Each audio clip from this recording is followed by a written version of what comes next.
Assalamualaikum warahmatullahi wabarakatuh.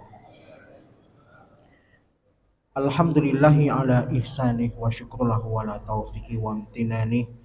Asyhadu an la ilaha illallah wahdahu la syarika lahu ta'ziman li sya'nih.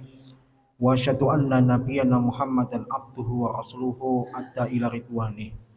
Allahumma shalli wa sallim wa barik alaihi wa ala alihi wa ashabihi wa ikhwanih amma ba'd. Allahumma la sahla ila ma ja'altahu sahla wa anta taj'alu hasna idza syi'ta sahla.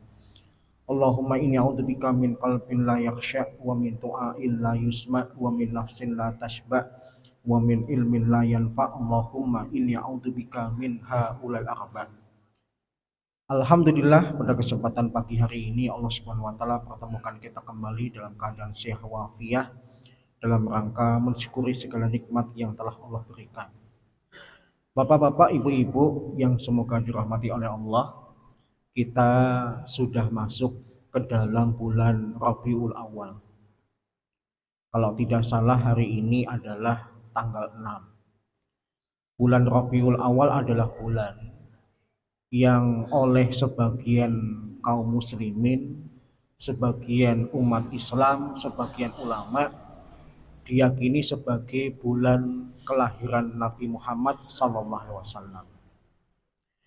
Di antara ulama-ulama klasik yang berpendapat bahwasanya bulan Rabiul Awal adalah bulan lahirnya Nabi Muhammad adalah Al-Imam An-Nawawi dalam kitab Tahdhibul Asma wal Lughat. Di antaranya juga adalah Ibnu Katsir dalam Al-Bidayah wa Nihayah. Di antaranya juga adalah seperti Ibnu Ishaq dalam Sirah Nabawiyahnya. Adapun ulama-ulama modern yang berpendapat sama, konon bulan Rabiul Awal adalah bulan kelahiran Nabi, di antaranya adalah Sofi Rahman Al-Mubarakfuri dalam kitab Ar-Rahiqul Maktum, kemudian kitab Fiqh Sirah yang ditulis oleh Said Ramadan Al-Buti dan sebagainya. Para ulama memang ada yang sepakat kalau bulan Rabiul Awal adalah bulan kelahiran Nabi. Tetapi para ulama masih berselisih tanggalnya berapa. Ada yang mengatakan beliau Nabi Muhammad SAW lahir tanggal 2. Ada yang mengatakan 8, 9, 10, 12, bahkan ada yang mengatakan 17. Jadi bulannya ada yang sepakat, tapi kalau tanggalnya masih diperselisihkan.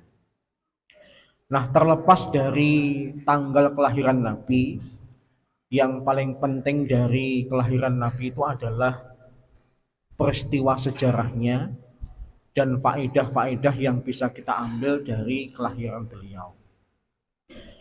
Dulu pernah kita bahas bahwasanya dalam mengekspresikan datangnya bulan kelahiran Nabi, umat Islam memiliki ekspresi yang berbeda-beda dalam mempraktekannya.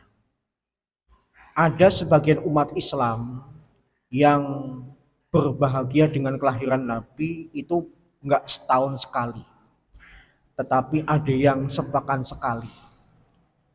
Ketika Nabi memberitahukan aku itu dilahirkan di hari Kamis, maka ada kaum muslimin yang ketika puasa Senin Kamis diniatkan untuk berbahagia atas kelahiran Nabi. Jadi niatnya bukan cuma untuk beribadah, tapi juga bersyukur karena Allah mentakdirkan Nabi Muhammad SAW dilahirkan di hari Kamis, di hari Senin. Kemudian ada yang mengekspresikan di bulan ini nanti ada perayaan, ada perkumpulan yang di dalam perkumpulan itu dilakukan amal-amal soleh, amal-amal terpuji. Apakah dengan bersedekah, mengadakan pengajian, membaca kitab sejarah tertentu dan sebagainya. Dan yang ketiga ada yang tidak melakukan apa-apa karena perayaan di bulan Rabiul Awal atau memperingati Maulid Nabi itu dianggap bid'ah. Tetapi inilah fakta yang harus kita ketahui dan harus kita hormati. Mau Bapak pilih cara yang pertama, kedua, dan ketiga, jangan sampai umat Islam itu terpecah. Jangan sampai persatuan kaum muslimin yang sangat didambakan oleh Nabi hancur dan rusak gara-gara masalah perselisihan tentang mengekspresikan hari atau bulan kelahiran Nabi. Kemudian berkaitan dengan kelahiran Nabi, dulu pernah kita bahas tentang sosok orang tua Nabi, baik dari ayahnya maupun ibunya, baik dari Abdullah maupun Aminah. Kalau Aminah terkesan aman, tidak ada cerita atau riwayat yang berbicara buruk tentang Aminah. Tapi kalau Abdullah ada cerita atau riwayat yang terkesan memberikan citra yang buruk kepada Abdullah, tapi setelah diteliti oleh para ulama ternyata palsu. Misalnya ada yang berkata konon Abdullah itu istrinya bukan cuma Aminah, dia poligami. Yang berpendapat seperti ini cuma ngomong tapi tidak menunjukkan buktinya, tidak menyebutkan nama istri-istri yang lain. Kemudian ada juga yang memfitnah Abdullah dengan mengatakan Abdullah itu adalah pelaku kawin istibdha. Kawin yang dilakukan hanya untuk mencari bibit unggul. Ada seorang suami yang punya istri, ketika istrinya suci dari haid, kemudian istrinya dihantarkan kepada seorang laki-laki yang kualitasnya lebih baik daripada dirinya. Nanti bukan cuma dihantarkan, tapi dipersilahkan untuk digauli. Dengan harapan dengan digauli oleh laki-laki ini, nanti anaknya akan seperti laki-laki yang menggaulinya. Nah, nanti istri itu baru kembali kepada suaminya ketika sudah dipastikan hamil. Maka yang seperti ini tentu saja zina. Bahkan zina yang kelewat batas karena perzinaan yang dilakukan oleh istrinya adalah kemauan dan sepengetahuan dari suaminya. Konon Abdullah sempat dituduh seperti itu dan para ulama tidak setuju, para ulama membantah. Kemudian kita dulu juga pernah membahas tentang kelahiran Nabi. Ada riwayat-riwayat yang meskipun kayaknya bertujuan untuk memuliakan Nabi tetapi tidak sahih. Misalnya ada yang mengatakan Nabi Muhammad itu ketika dilahirkan seperti orang yang duduk menghadap ke langit.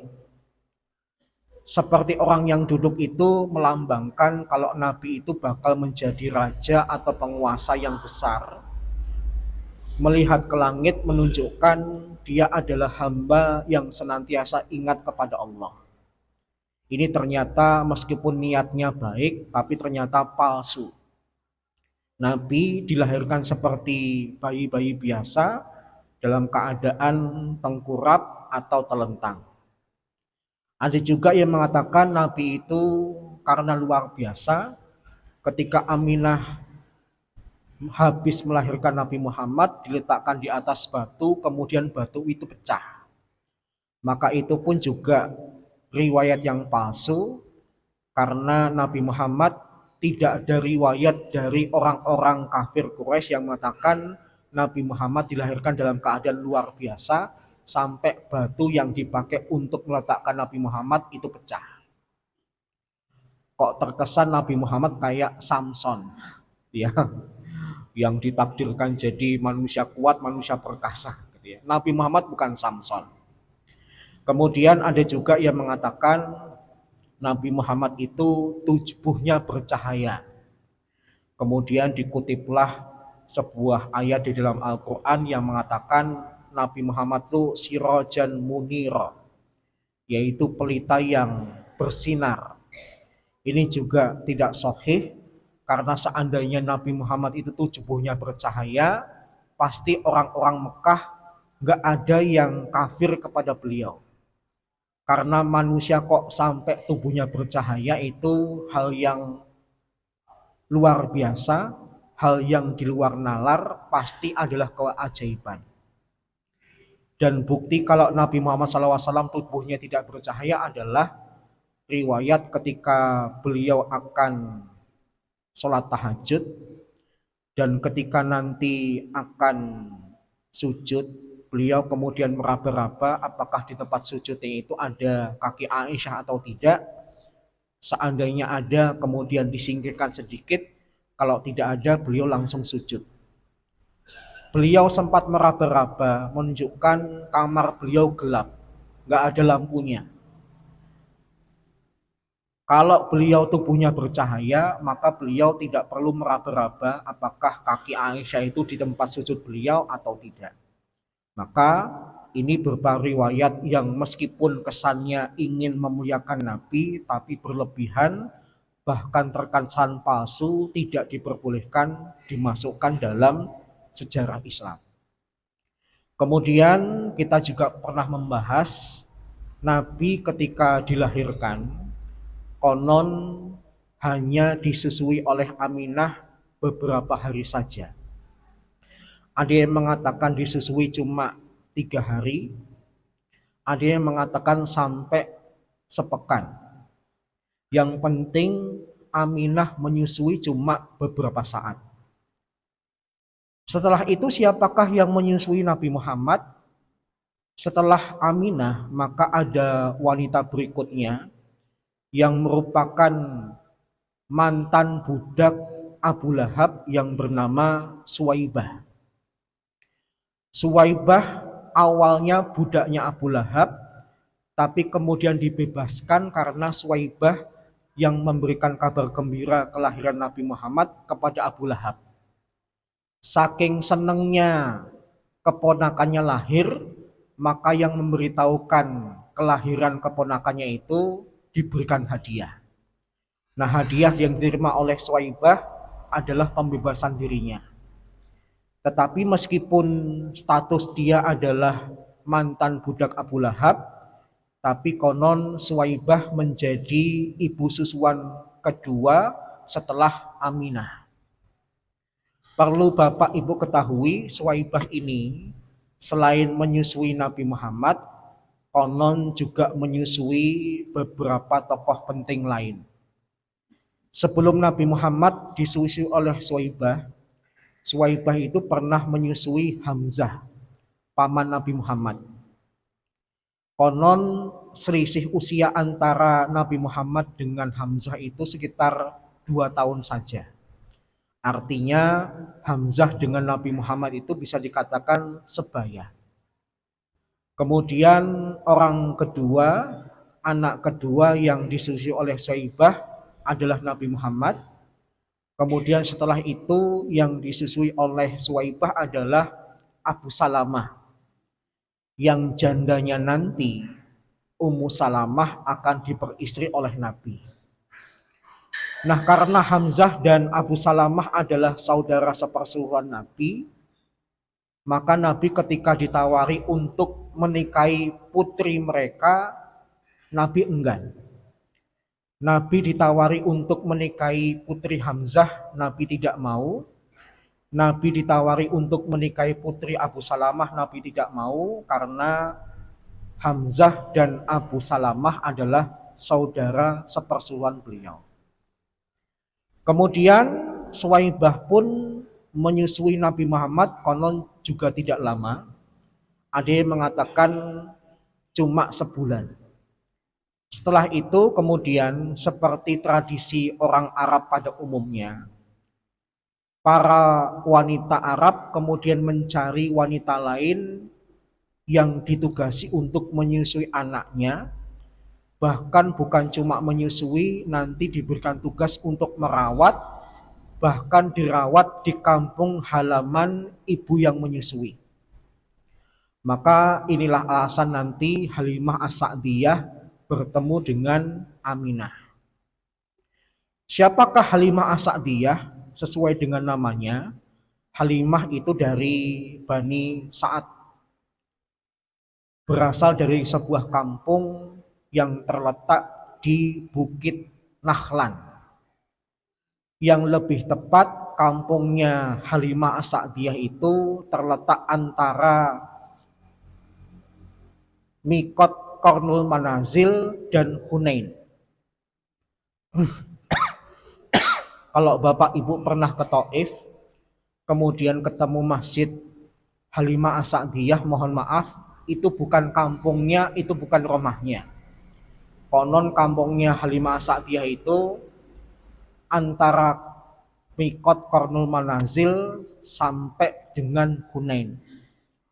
Terkenal sebagai kampung yang tandus, apapun yang ditanami gagal, bahkan bukan cuma tanaman yang gagal, kalaupun ada binatang gembalaan, kurus-kurus. Nah, karena mendapati kampungnya itu kampung yang miskin, Halimah butuh penghasilan, maka dia diantarkan oleh suaminya menuju Mekah untuk mencari nafkah. Konon ketika ke Mekah, Halimah As-Sa'diyah itu saat itu masih punya 2 bayi yang memang masih disusui. Tapi anehnya, Halimah As-Sa'diyah ingin mencari nafkah dengan menyusui bayi, tapi susunya sendiri sudah kering. Susunya nggak keluar. Ini sebuah hal yang aneh, sebuah hal yang mengagetkan. Nggak punya potensi kok kemudian ingin mencari kerja dan mencari nafkah dari hal yang harusnya dia punya potensi. Sehingga bayinya yang 2 itu diminumi dengan air putih atau dengan susu binatang. Sampai kemudian para wanita yang mencari nafkah dengan menyusui bayi-bayi di Mekah itu tiba, termasuk diantaranya Halimah As-Sa'diyah. Dia berangkat mengendarai keledai betina yang lemah, suaminya mengendarai onta yang lemah. Kemudian para wanita selain Halimah sudah mendapatkan bayi yang akan disusui. Yang belum dapat Halimah saja. Ketika Halimah kemudian mencari kira-kira wanita yang bakal menjadi pengupahku ketika aku menyusui anaknya adalah Aminah. Sempat Halimah itu nggak mau. Sempat Halimah itu enggan. Kenapa? Karena Aminah adalah janda. Khawatirnya kalau janda miskin nanti tidak bisa diupah oleh Aminah. Jadi Halimah awalnya enggan untuk menyusui Nabi Muhammad. Tapi entah kenapa Halimah kemudian iba, Halimah kemudian mengiyakan untuk menyusui Nabi Muhammad, bahkan membawa Nabi Muhammad ke kampung halamannya. Dan subhanallah, meskipun berangkatnya dengan keledai betina yang lemah dan unta yang lemah, tetapi ketika Halimah mulai menggendong Nabi Muhammad, asinya mulai penuh. Sehingga asinya itu bisa diminum oleh 2 bayinya sendiri plus Nabi Muhammad, dan 2 binatang tunggangannya keledai maupun onta itu kemudian menjadi kuat. Sehingga para ulama dalam kitab-kitab sejarah sering mengutip perkataan Allah di dalam Quran surat Al-Baqarah ayat 216, asa antakrahu syai'an wa huwa khairul lakum wa asa an tuhibbu syai'an wa huwa kurhul lakum. Bisa jadi engkau membenci sesuatu padahal itu baik bagimu, dan bisa jadi kamu menyukai sesuatu padahal itu buruk bagimu.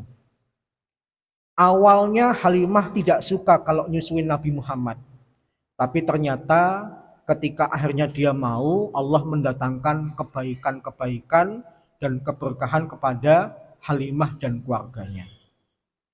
Kemudian ketika Nabi Muhammad akhirnya diasuh di kampung halamannya, keberkahan berikutnya adalah satu-satunya kambing yang bisa gemuk dan bertambah banyak hanya milik Halimah.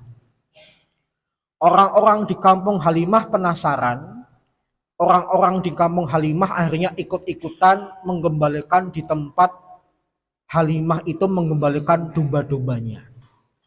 Jangan-jangan dombanya Halimah itu makan di tempat tertentu sehingga bisa gemuk-gemuk. Tetapi ternyata meskipun digembalakan di tempat yang sama, yang gemuk cuma kambingnya Halimah. Selain Halimah nggak gemuk, gitu ya. Maka ini keberkahan berikutnya yang dirasakan oleh Halimah dan keluarga.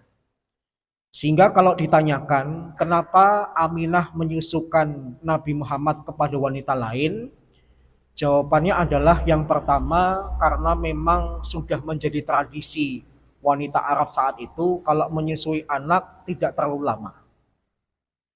Kemudian yang kedua, ada tujuan tertentu ketika anak mereka diasuh di kampung-kampung, karena di kampung itu suasananya beda dengan di kota.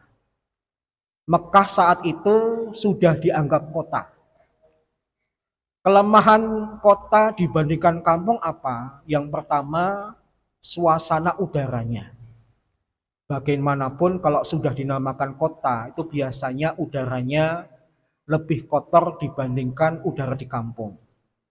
Maka harapan pertama para wanita menitipkan anaknya di kampung adalah untuk mendapatkan udara yang lebih bersih. Yang kedua, ketika dididik di kampung, bahasa Arab orang-orang kampung itu lebih terjaga dibandingkan bahasa Arab orang-orang yang di kota. Kita pun juga mengalami kalau sudah bicara tentang orang kota, bahasanya mulai amburadul.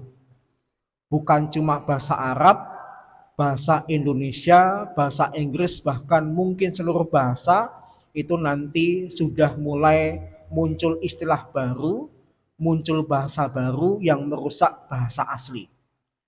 Maka para wanita Arab tidak ingin punya anak yang tidak berbahasa dengan bahasa Arab yang benar, maka peluang untuk bisa berbahasa Arab yang benar dididik di kampung.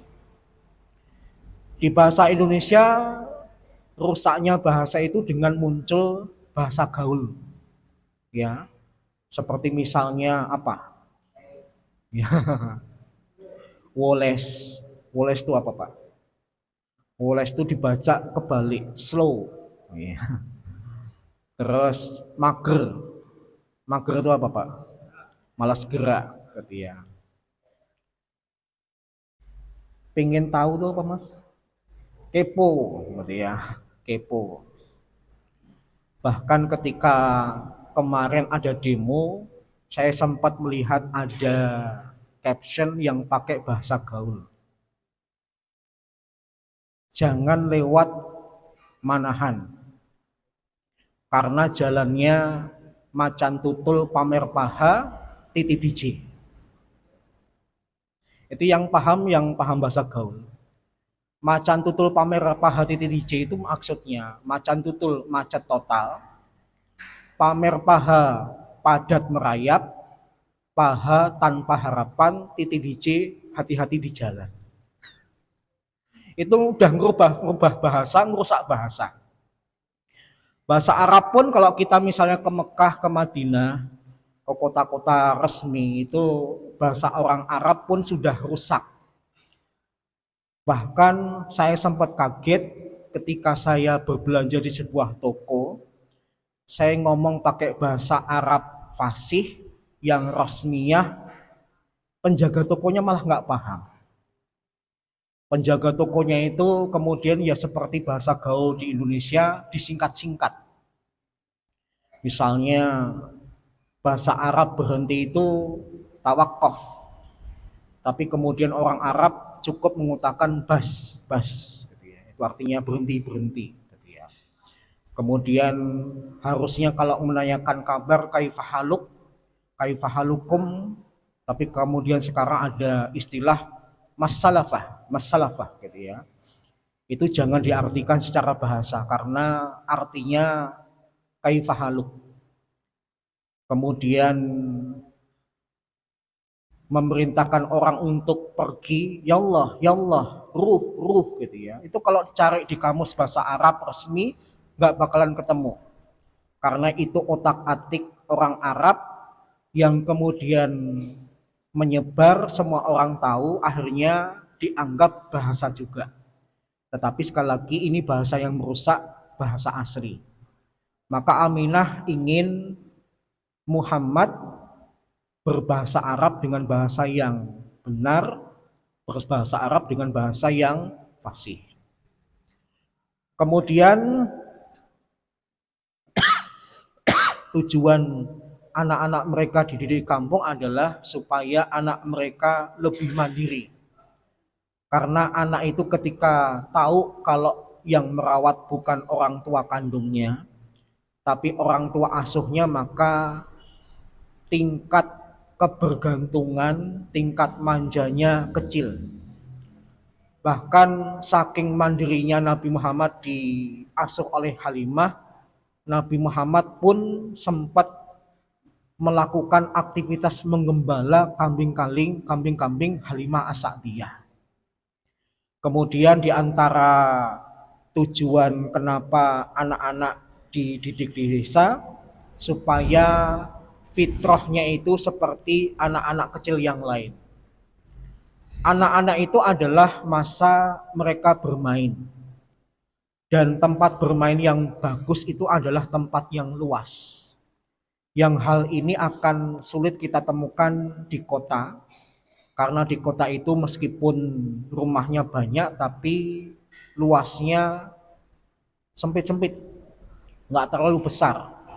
Beda dengan kampung yang rumahnya besar-besar, punya halaman dan sebagainya. Maka ruang gerak anak-anak itu lebih bebas, sehingga anak bisa tumbuh sesuai dengan fitrahnya. Jadi bukan tanpa alasan, bukan karena kejam Aminah melepas Nabi Muhammad kepada Halimah, tapi ada tujuan tertentu.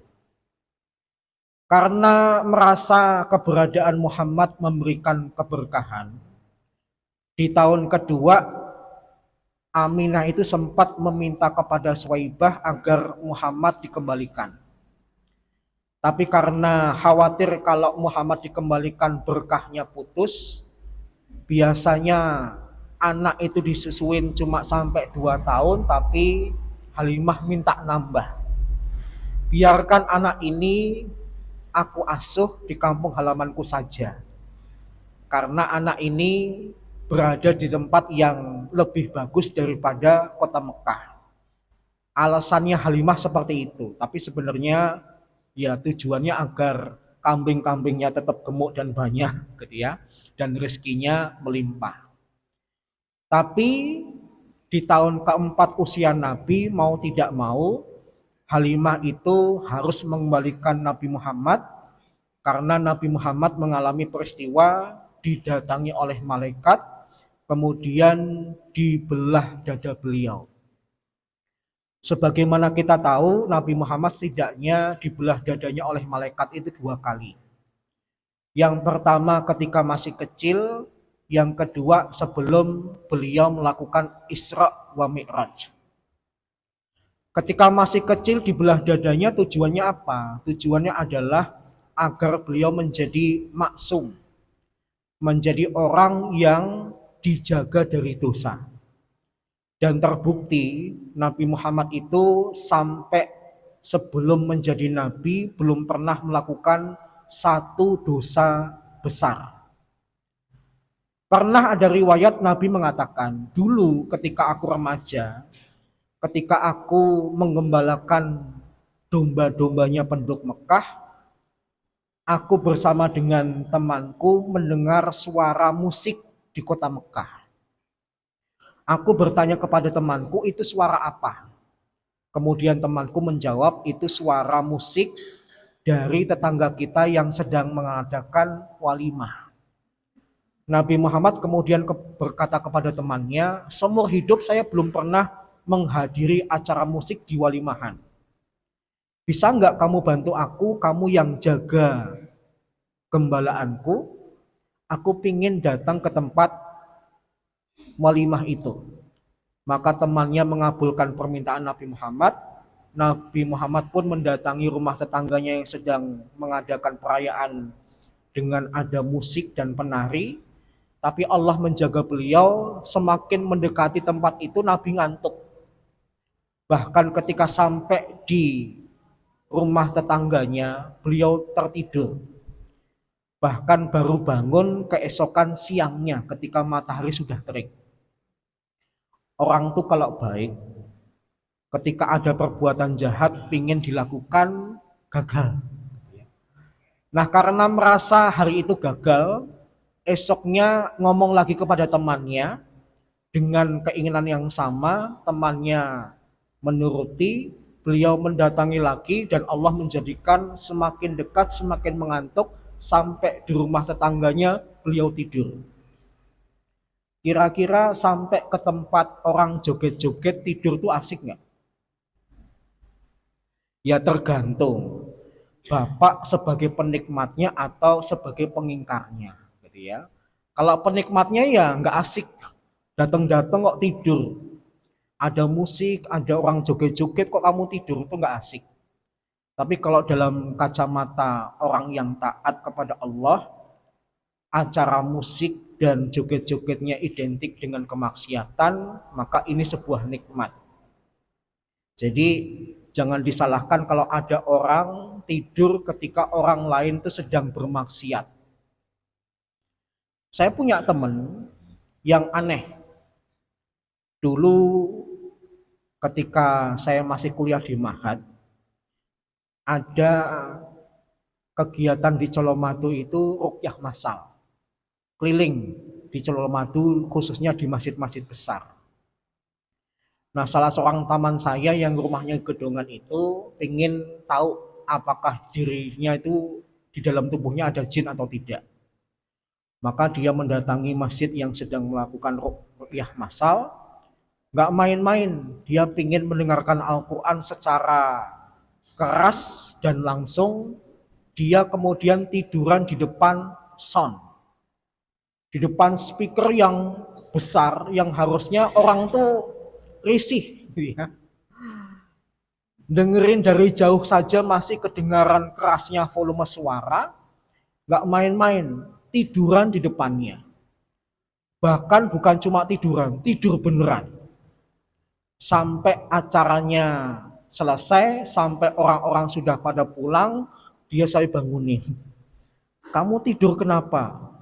Dia kaget, kemudian dia nginget-nginget, aku tidur di depan sound untuk tahu kalau aku dibacain ayat, jinnya reaksi enggak? Ternyata sama sekali tidak bereaksi. Bahkan dia mendapatkan kenyamanan dengan mendengarkan bacaan Al-Quran. Ya kalau normalnya, senikmat-nikmatnya kalau suara volumenya keras kan harusnya nggak bisa tidur. Tapi entah kenapa mungkin teman saya itu kalau tidur tipikalnya tidur kebo, kalau tidur susah dibangunin, bisa tidur kapanpun dan dimanapun kayak Nobita gitu ya, gaib gitu ya. Jadi kembali lagi kepada Halimah As-Sa'diyah yang terpaksa mengembalikan Rasulullah kepada Aminah gara-gara Nabi Muhammad kecil pernah diculik oleh malaikat untuk dibersihkan dadanya supaya menjadi orang yang maksum. Adapun pembelahan dada Nabi yang kedua ketika akan Isra dan Mi'raj tujuannya adalah agar Nabi Muhammad punya hati yang lebih kuat karena Nabi Muhammad nanti akan bertemu dengan Allah Subhanahu wa taala. Kemudian dikembalikanlah Nabi Muhammad kepada Aminah di usia 4 tahun, dibawa langsung oleh Halimah ke Aminah kota Mekah, dan diterangkan alasannya yang unik. Aminah diam. Aminah ketika diceritain anakmu ini pernah diculik, bahkan dia mengatakan dibelah dadanya oleh malaikat, Aminah tidak kaget, tidak takut. Tidak seperti ibu yang lain yang ketika anaknya terjadi apa-apa langsung khawatir, langsung takut. Para ulama mengatakan Aminah tidak takut karena Aminah sudah menduga kelak anaknya ini bakal menjadi tokoh besar. yang diduga Aminah bakal jadi tokoh besar, tapi Aminah tidak tahu kalau ternyata bukan cuma tokoh besar, bahkan menjadi nabi dan rasul, bahkan nabi dan rasul yang terakhir.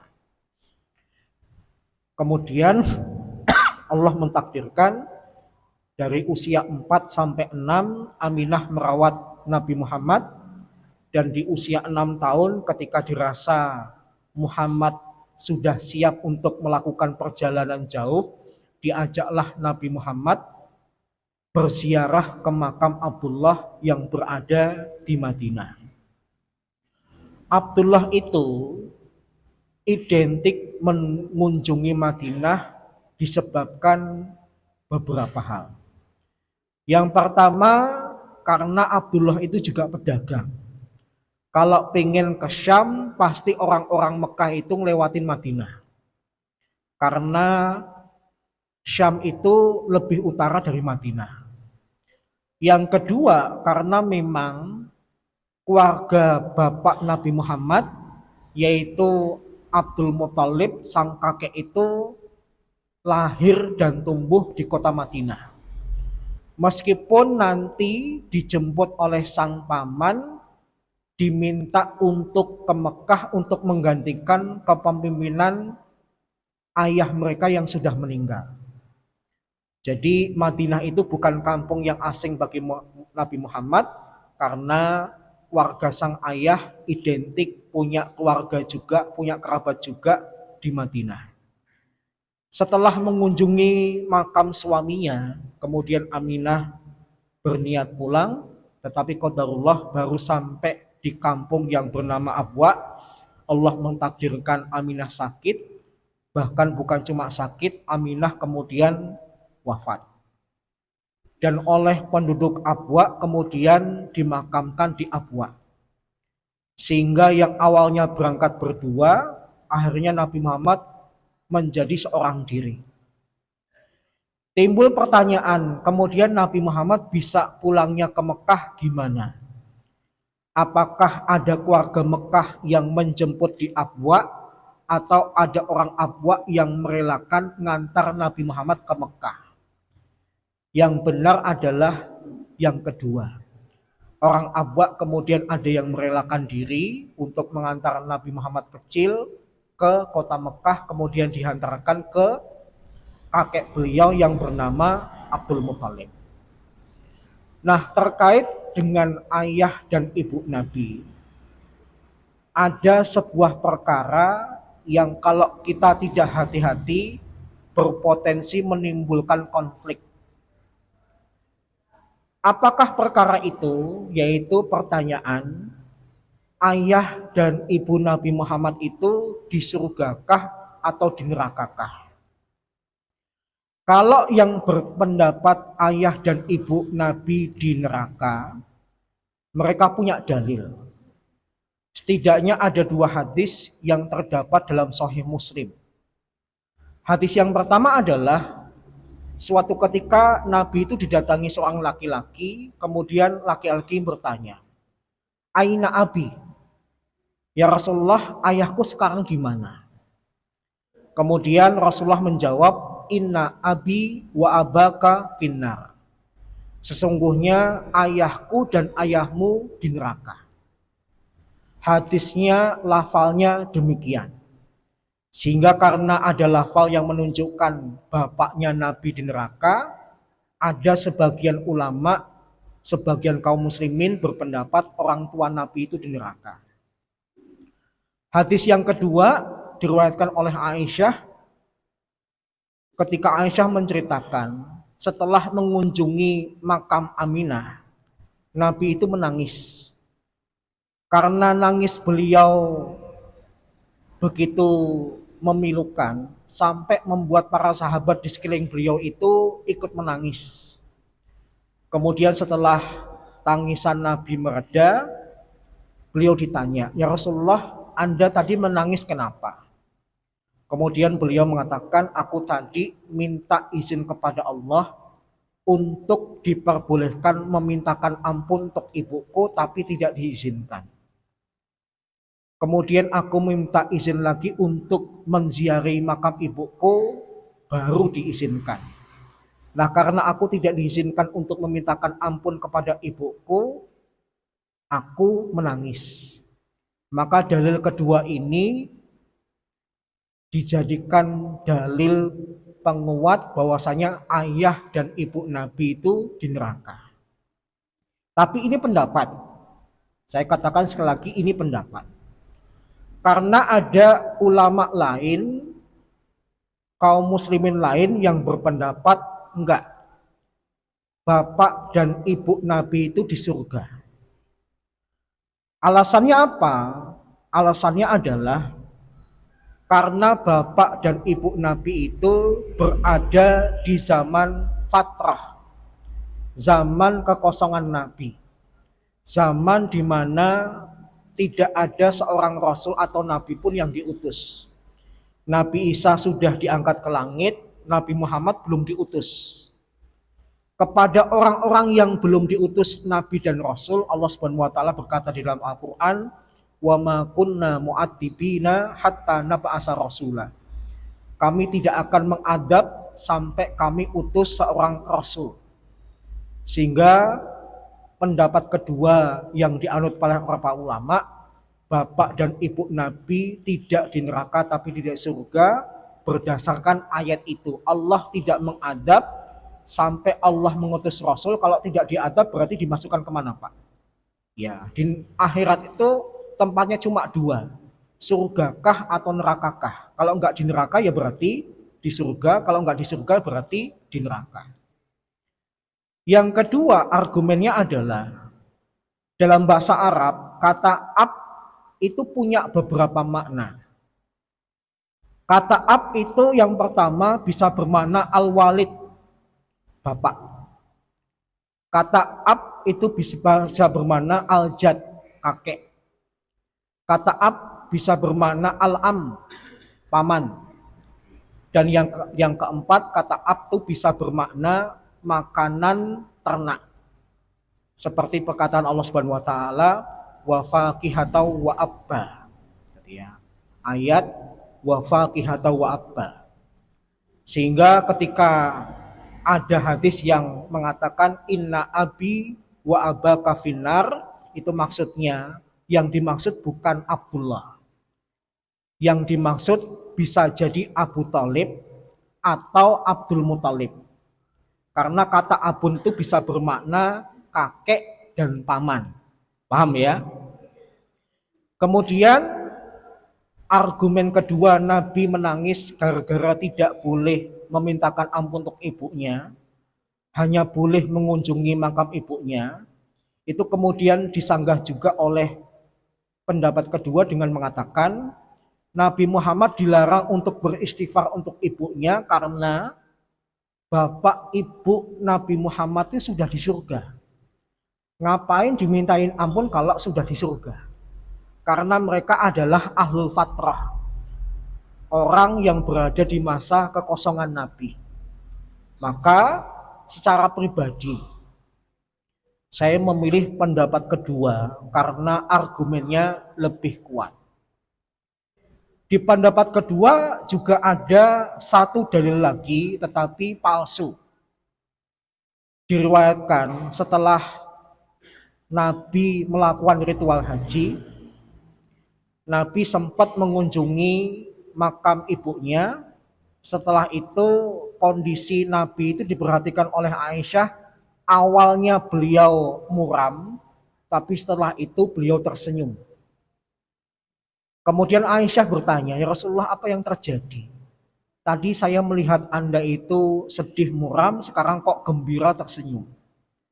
Kemudian Nabi mengatakan, karena ketika mengunjungi makam ibuku tadi, aku meminta kepada Allah untuk ibuku dihidupkan kembali, dan Allah fa'ahyaha, Allah menghidupkan ibuku kembali, fa'amanat bi, kemudian ibuku beriman kepadaku, summa raddaha, kemudian ibunya dimatikan kembali. Riwayat ini masyhur dalam kitab-kitab sejarah Syafi'iyah. Tapi mohon maaf, riwayatnya sangat lemah, bahkan ada yang mengatakan palsu. Tetapi meskipun palsu, yang unik Al-Imam Asyuyuti, ulama besar dalam mazhab Syafi'iyah, yang karya-karyanya banyak kita pakai seperti Tafsirul Jalalain, itu sebagian disusun oleh Al-Imam Asyuyuti, itu beliau memakai riwayat ini.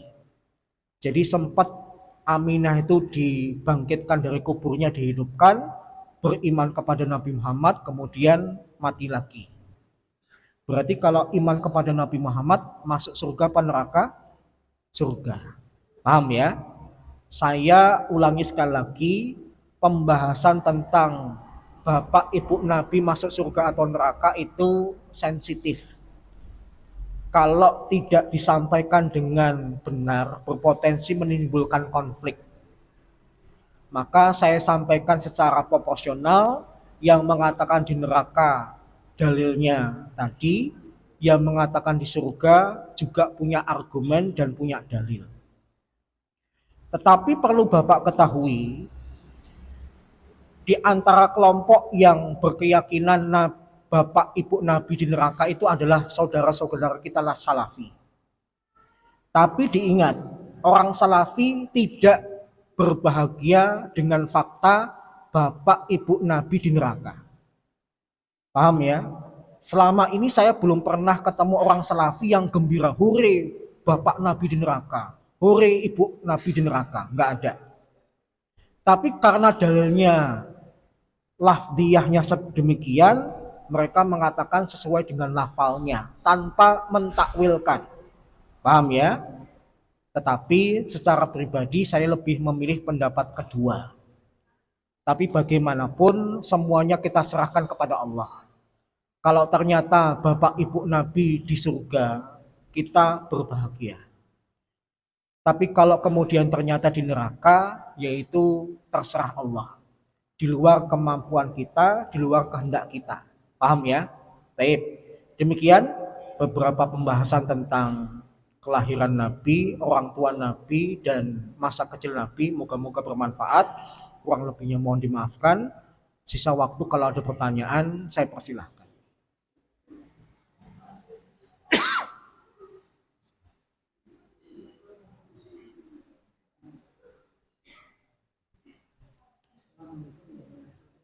Waalaikumsalam.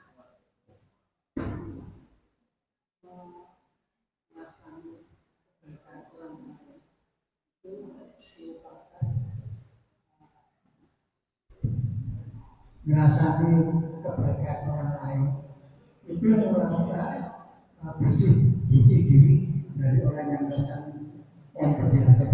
Ya. Kata para ulama, di antara cara untuk taubat dari ghibah adalah mengembalikan nama baiknya. Saya ulangi, di antara cara bertaubat dari dosa ghibah adalah mengembalikan nama baik orang yang sempat kita gibai. Kalau saya pernah gibai Pak Margono, maka tobat saya adalah membaikkan nama Pak Margono. Paham ya?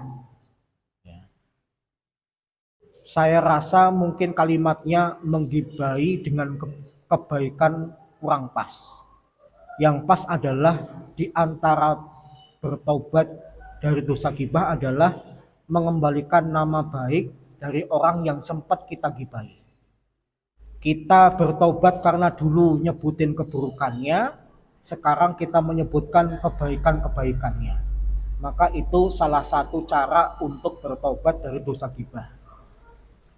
Karena taubat dari dosa ghibah itu bukan cuma mengembalikan nama baiknya, taubat dari dosa ghibah itu yang paling utama adalah berhenti berghibah.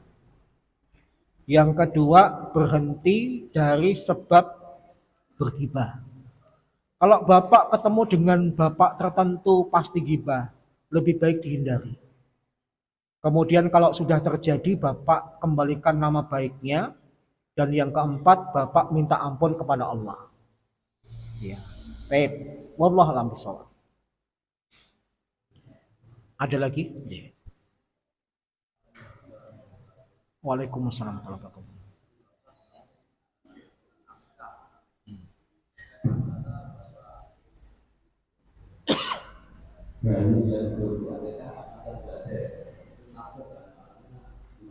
Ya. Ya, para ulama memiliki beberapa pemahaman tentang setiap anak yang dilahirkan maka tergadaikan dengan akikohnya. Kullu mauludin rohinatun bi akikotih. Ada yang mengatakan bahwasanya tergadai itu menunjukkan kewajiban dari akikah. Hanya istilah lain dari kewajibannya. Tapi ada juga yang mengatakan tergadaikan itu maksudnya anak tidak akan bisa menyampaikan pertolongan kepada orang tua sampai orang tua sempat mengakekkan anaknya. Paham ya? Di antara penyelamat kita di akhirat nanti adalah anak. Tapi itu nanti bisa gagal, bisa tidak terjadi gara-gara orang tuanya meremehkan pelaksanaan akikah. Jadi ada dua pendapat. Yang pertama itu lafal lain untuk menunjukkan kewajiban. Yang kedua menunjukkan nasib orang yang meremehkan akikah, anaknya nanti tidak akan menjadi penolongnya di akhirat. Ya. Tetapi sekali lagi kita garis bawahi, yang paling kuat tentang hukum akikah itu bukan wajib, tetapi sunnah muakkadah. Karena kalau dikatakan wajib, tidak setiap orang mampu beli kambing untuk mengakekoi anaknya. Kalau dikatakan wajib berarti Islam datang dengan syariat yang berat. Padahal Rasulullah sudah mensifati agama ini ad-dinu yusrun. Agama itu mudah. Maka pendapat yang lebih kuat adalah akikah itu hukumnya sunnah muakkadah. Ya. Wallahu a'lam bishawab. Ada lagi? Sampun? Ya. Kalau tidak ada, kita tutup dengan doa kafal majlis. Alhamdulillah. Subhanakallahumma wa bihamdika asyhadu an la ilaha illa anta astaghfiruka wa atubu ilaik. Alhamdulillah. Assalamualaikum warahmatullahi wabarakatuh.